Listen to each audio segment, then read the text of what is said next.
गायत्री परिवार में पहला इंट्रोडक्शन हमारी मम्मी का हुआ कि मैं या तो नेता बनूं या अभिनेता बनूं। ज़्यादा आध्यात्मिक और कोई रुझान नहीं था। इतना सुंदर अद्भुत आध्यात्मिक केंद्र, ऐसे लगा जैसे दूसरी दुनिया में आ गए। मुझे तो पता भी नहीं था दीक्षा क्या होती है, और सब लाइन में लगे थे, मैं भी लग गया था लाइन में। बिजली सी शरीर के अंदर से निकल के चली गई। गायत्री माता कुछ कृपा करिए, हम छोटे से बच्चे हैं, भूख बहुत जोर से लग रही है, अब आवश्यकता नहीं किसी चीज़ की, जैसे अमृत पान कर लिया हो। ताश खेलना और ये सब शराब पीना चलता था, और मेरे से एकदम बोलने लगे, तुझे कैसे पता लगा अर्थ क्या आने वाला है? लेकिन आप विश्वास होगा, मैंने सिगरेट छोड़ दी, मैंने शराब छोड़ दी। बोले इसकी शादी कराऊंगा, तुम्हारी नौकरी लगवाऊंगा। जो उन्होंने कहा वो पत्थर की लकीर हो गया। ओम भूर्भुवः स्वाहा तत्सवितुर्वरेण्यं भर्गो देवस्य धीमहि धियो यो नः प्रचोदयात्। प्रणाम, मेरा नाम राकेश शर्मा है और मैं Mohawk college of applied arts and technology, Hamilton, Canada में प्रोफेसर हूँ। और मेरा नाम वंदना शर्मा है। प्रणाम। और मैं हैमिल्टन ओंटारियो में स्कूल बोर्ड में टीचर हूँ। गायत्री परिवार से लगभग 45 वर्षों से भी ज़्यादा समय हो गया जब हम उससे जुड़े हैं। गुरुदेव की, माता जी की असीम अनुकंपा हम सब पे बरसी है। ये बात करीब 1977 की है, जब हमारी मम्मी श्रीमती हेमंत शर्मा, उनका ट्रांसफ़र करेरा शिवपुरी जो डिस्ट्रिक्ट में आता है से सारणी बैतूल डिस्ट्रिक्ट में हुआ। वो एक टीचर थी हायर सेकेंडरी स्कूल में, और वहीं से गायत्री परिवार में पहला इंट्रोडक्शन हमारी मम्मी का हुआ। और हमारे घर में अखंड ज्योति आने लग गई, गुरुदेव का साहित्य आने लग गया, मम्मी रेगुलर पढ़ने लग गई। पर मेरा इतना झुकाव नहीं था। मेरा ज़्यादा झुकाव था बस मस्ती में रहने का। खूब खेलो, खूब खाओ पियो, एक्सरसाइज करो, और भगवान ने बुद्धि अच्छी दी थी तो मार्क्स तो अच्छे आ ही जाते थे, लेकिन ज़्यादा आध्यात्मिक और कोई रुझान नहीं था। पर एक अद्भुत चीज़ हुई कि जहाँ हम रहते थे, जिस क्वार्टर में, उसके पास में एक क्वार्टर था, वहाँ पर गायत्री परिवार के एक अच्छे वरिष्ठ कार्यकर्ता आदरणीय जोशी अंकल रहते थे। उनके घर में गुरुदेव की फ़ोटो लगी रहती थी, और तब मुझे नहीं मालूम था कि गुरुदेव की फ़ोटो है। तो मैंने वहाँ पर उनके बेटे से पूछा कि ये कौन है? तो बोले ये मेरे पापा के गुरुजी हैं। पहले मैं सोचता था उनके शायद दादाजी हों, लेकिन पता चला वो तो गुरुजी हैं। तो मैंने ऐसे गुरुजी का फ़ोटो कभी देखा नहीं था, लेकिन वो फ़ोटो मुझे हमेशा अट्रैक्ट करती थी अपनी ओर। जब भी मैं जाता था मुझे ऐसा लगता है मुझे खींच रहे हैं कुछ। वहाँ से शुरुआत हुई उनके बारे में जानने की। लेकिन फिर भी मेरा इतना रुझान नहीं था, इसलिए मैं इग्नोर ही कर देता था इन चीज़ों को। एक बार हमारी मम्मी ने कहा, हम शांति कुंज जा रहे हैं और नवरात्रि की साधना होगी, चैत्र नवरात्रि की साधना, तो तुम हमारे साथ चलो। पहले तो मैंने मना कर दिया कि नहीं, मुझे नहीं जाना वहाँ पे, यही सब आप करते रहोगे, जप करोगे और ये सब करोगे। मेरा ज़्यादा शौक़ था कि मैं या तो नेता बनूं या अभिनेता बनूं। ये दो ऐसी शक्तियां हैं जिनके पास पैसा है, पावर है। हालांकि दिल में कोई गलत ख्याल नहीं था कि उसको दुरुपयोग करूँ, समाज सेवा करना चाहता था किसी न किसी रूप में। तो मम्मी को ये चीज़ मेरी पता थी। तो मैंने कहा कि अगर आप हमें मूवी वहाँ दिखाएंगे हरिद्वार में जाके, तो हम चलेंगे आपके साथ। तो मम्मी ने कहा कि इस बहाने तैयार हो रहा है, तो उन्होंने ना नहीं किया। उन्होंने कहा हाँ चलते हैं और आपको मूवी दिखाएंगे वहाँ पे। शांति को जाए, इतना सुंदर अद्भुत आध्यात्मिक केंद्र, ऐसे लगा जैसे दूसरी दुनिया में आ गए। बहुत खुशी हुई देखकर। लेकिन हर कोई पीले वस्त्रों में था, और हर कोई बड़े ध्यान में, कोई जप कर रहा है, कोई यज्ञ कर रहा है, कोई गायत्री मंत्र लिख रहा है। तो मुझे लगा पता नहीं मूवी कब दिखाएंगे मुझे, पहले दिन से ये लगने लगा। उस वक्त चूँकि चैत्र नवरात्रि का समय था, तो गुरुदेव, ये 1980 की बात है, तो गुरुदेव रोज प्रवचन दिया करते थे, जहाँ सप्तऋषि की मूर्तियाँ लगी हुई हैं उस स्थान पर। तो और उसी की जो बिल्डिंग उसके पास में, वहाँ से सबसे ऊपर हमें रहने की व्यवस्था की गई थी। स्पीकर्स लगे हुए थे, आवाज़ें सुबह से शुरू हो जाती थी, आरती की और प्रज्ञा गीत की। तो ध्यान से तो नहीं, लेकिन मन मसक के सुनता रहता था, क्योंकि मेरा उद्देश्य तो मूवी देखने का था। फिर क्या होता है कि गुरुदेव, आखिरी दिन था और वो दीक्षा का दिन था। गुरुदेव ने प्रवचन देते देते एकदम अचानक से बोला कि अब उठो, बहुत हो गया है, आगे बढ़ो। तो मैं एकदम सकपा के उठ गया। मैंने कहा ये गुरुदेव, और कई चीज़ ऐसी थी जो दिमाग में चल रही थी, प्रश्न थे, वो सबके उत्तर उनके प्रवचनों में मिलते जा रहे थे। तो मैं तुरंत ऊपर से नीचे आया, सब लोग बैठे हुए थे, और पीछे जाके बैठ गया। और उसके बाद गुरुदेव का प्रवचन जब समाप्त हुआ तो दीक्षा का क्रम था। मुझे तो पता भी नहीं था दीक्षा क्या होती है, पर सब लाइन में लगे थे, मैं भी लग गया था लाइन में। और जब मेरा नंबर आया तो मैंने गुरुदेव के पैर छुए, और गुरुदेव ने मुझे तिलक लगाया और ऐसे आशीर्वाद दिया, टैप किया मेरे सिर पे। तो जैसे ही किया तो मुझे ये लगा कि मैं वहाँ पर मूर्छा सी आ गई मेरे अंदर, और ऐसे लगा मैं वहाँ हूँ ही नहीं। फिर थोड़ी देर बाद कुछ समय हुआ होगा, मे बी कुछ सेकेंड्स, तो गुरुदेव कह रहे हैं हाथ पे ऐसे रख के, उठ बेटा आगे चल, उठ बेटा आगे चल, ऐसे उन्होंने 3 बार कहा। तो मेरी नींद खुली और ऐसे लगा मैं कई सालों से सोया हुआ था, आज उठा। और ऐसे लगा कि अचानक कोई बिजली सी शरीर के अंदर से निकल के चली गई। ये कुछ अनुभव हुआ उस वक्त, क्योंकि छोटा था तो कुछ समझ में नहीं आया। फिर वहाँ से उनको प्रणाम करके चले गए। दिन में करीब 2 बजे करीब उन्होंने मुझे और मेरी मम्मी को अपने रूम में बुलाया। उस वक्त तो सभी लोगों के लिए समय गुरुदेव बहुत निकालते थे, बहुत आराम से समय सबको मिलता था।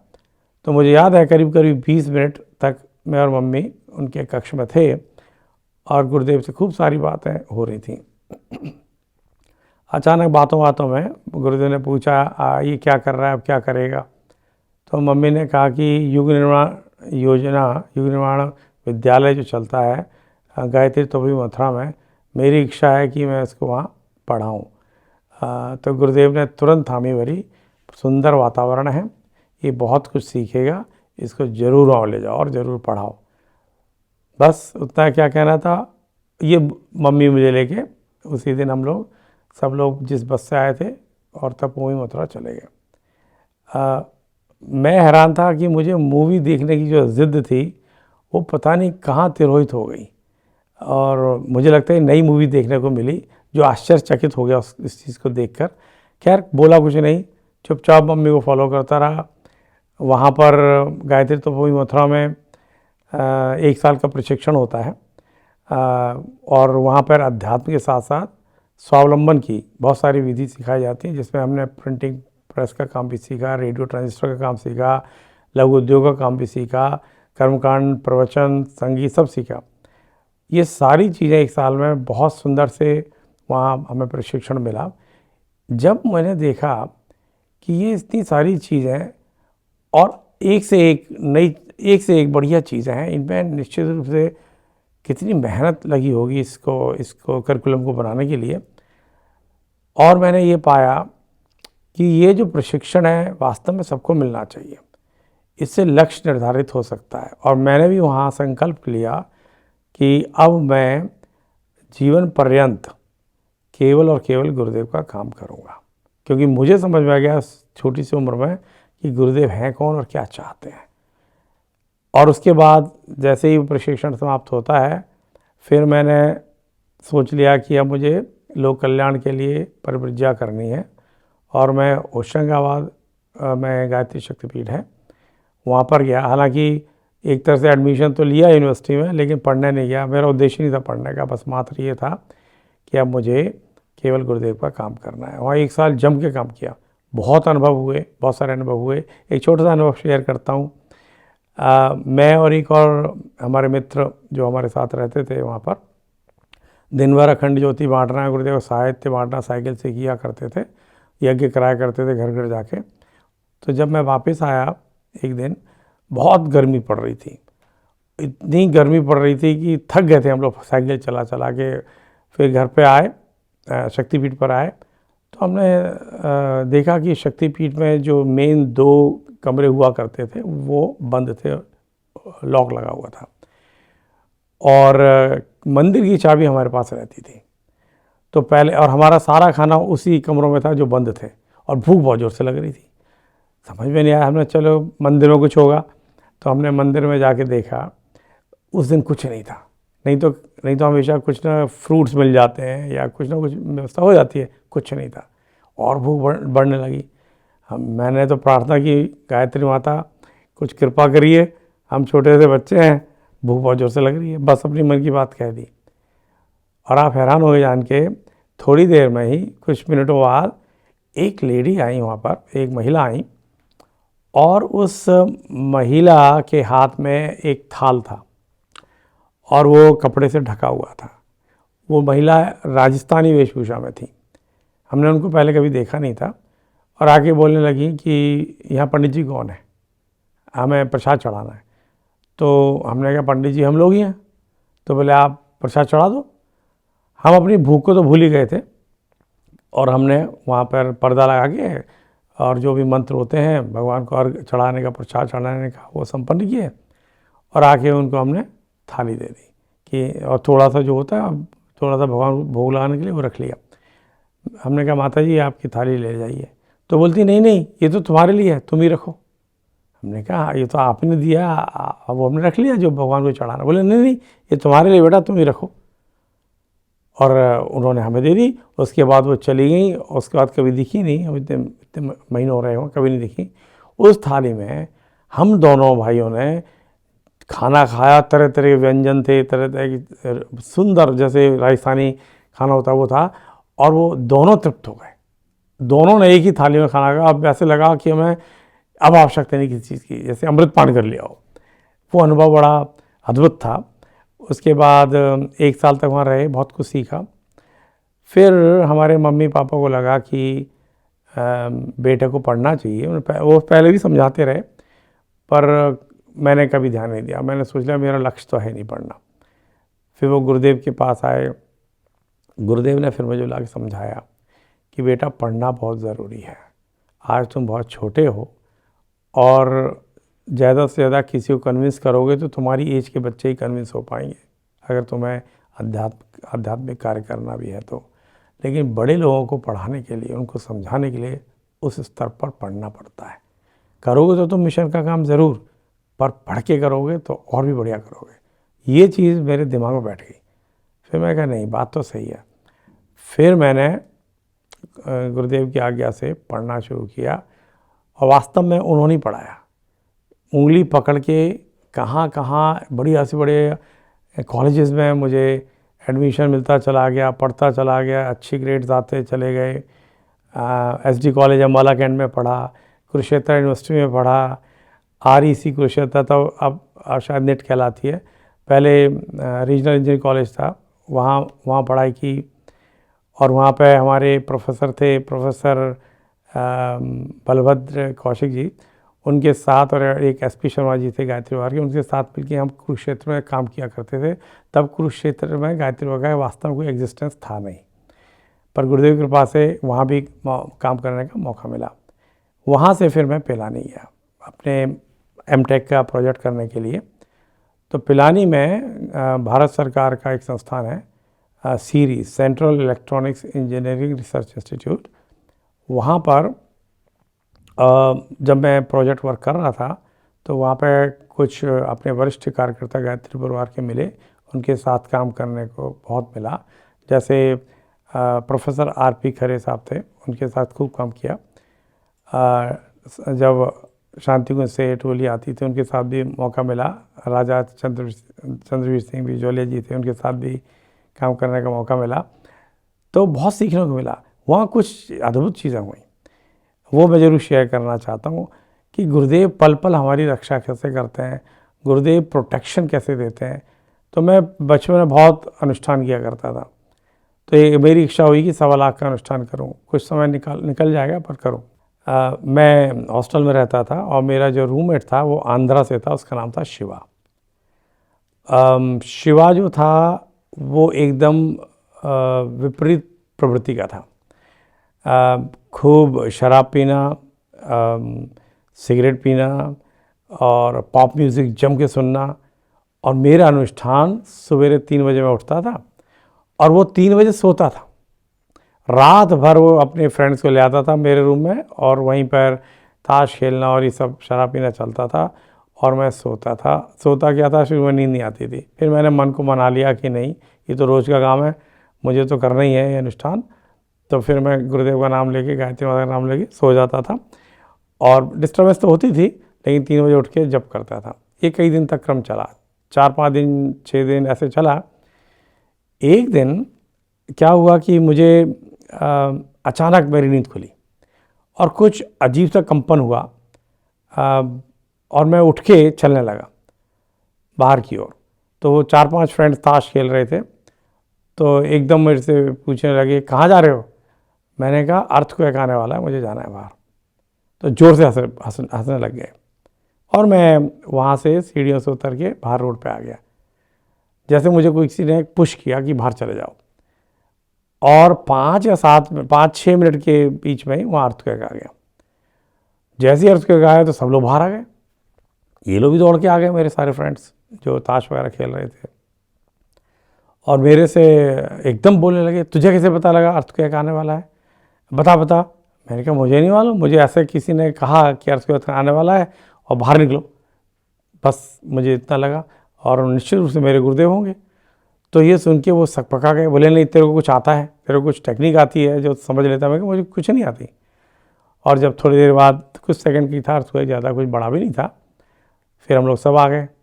वो शायद उस वक्त 12:30-1 बज रहे होंगे रात के। फिर मैं सो गया। पर मज़ेदार बात ये हुई कि जब मैं सोया तो ये सारे फ्रेंड्स थोड़े शांत से हो गए। फिर पता नहीं उनके अंदर कुछ महसूस हुआ ऐसा। नेक्स्ट डे मैंने देखा उन्होंने अपना बोरिया बिस्तर उठाया और दूसरे रूम में जाके वही ताश और सब खेलने लग गए। और मैं आराम से सोता था, सुबह 3 बजे उठता था।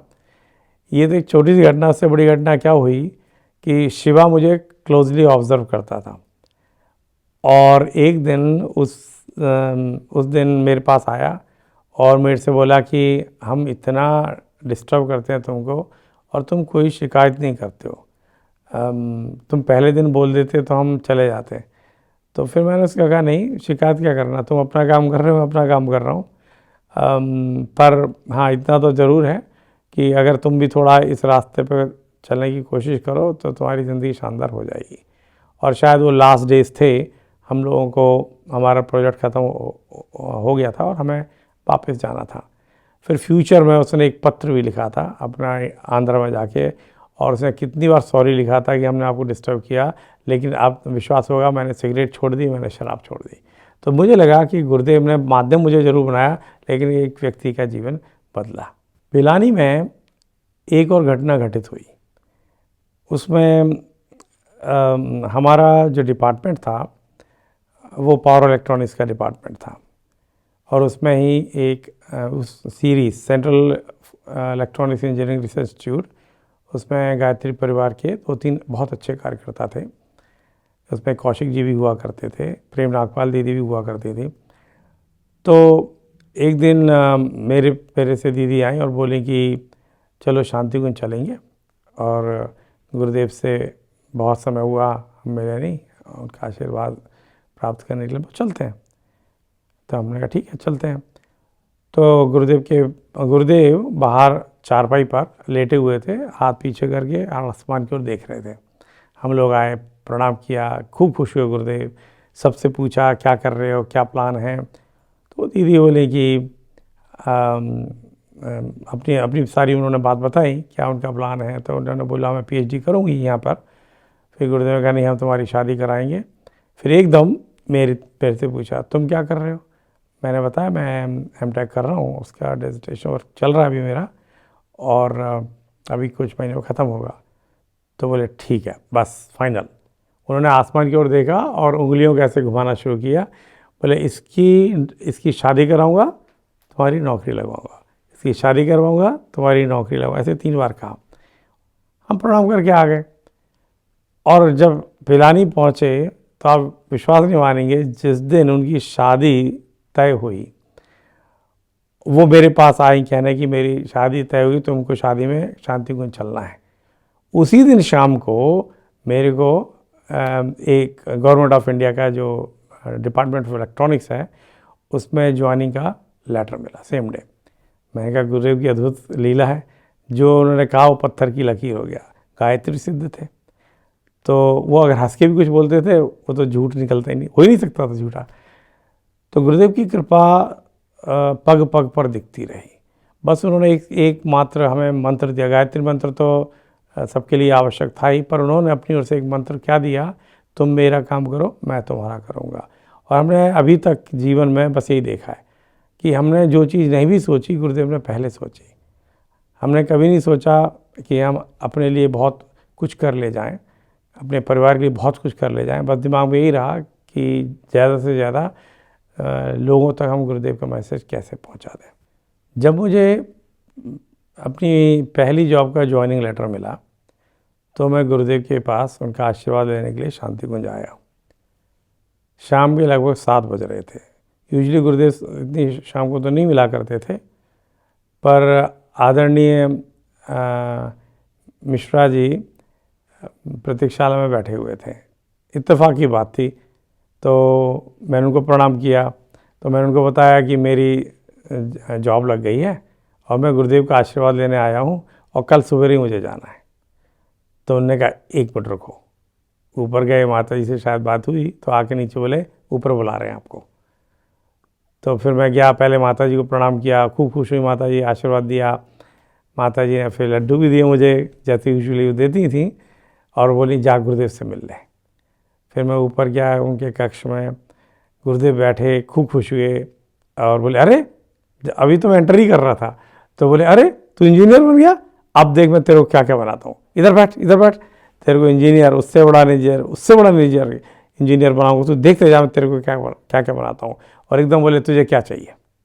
तो मैंने कहा गुरुदेव मुझे तो आपका काम करना है, बस आपका आशीर्वाद चाहिए कि आखिरी सांस तक आपका काम करते रहूँ, बस यही आपसे प्रार्थना है। खूब खुशी हो। बोले जा बेटा तू खूब काम करेगा। वो आखिरी मुलाकात थी इन पर्सन गुरुदेव के साथ। ये बात 1989 की बात है। और फिर उसके बाद श्रद्धांजलि समारोह आया और उसमें मेरी बड़ी इच्छा थी कि हमारी शादी उसमें हो। उसमें भी बड़ी कृपा बरसी गुरुदेव माता जी की और हमारी इतने बड़े अद्भुत आयोजन में श्रद्धांजलि समारोह में हमारी शादी हुई। हमारे YouTube चैनल शांति कुंज वीडियो गायत्री परिवार को सब्सक्राइब करें एवं बेल आइकन जरूर दबाएं ताकि गायत्री परिवार की विभिन्न गतिविधियों की जानकारी आपको मिलती रहे।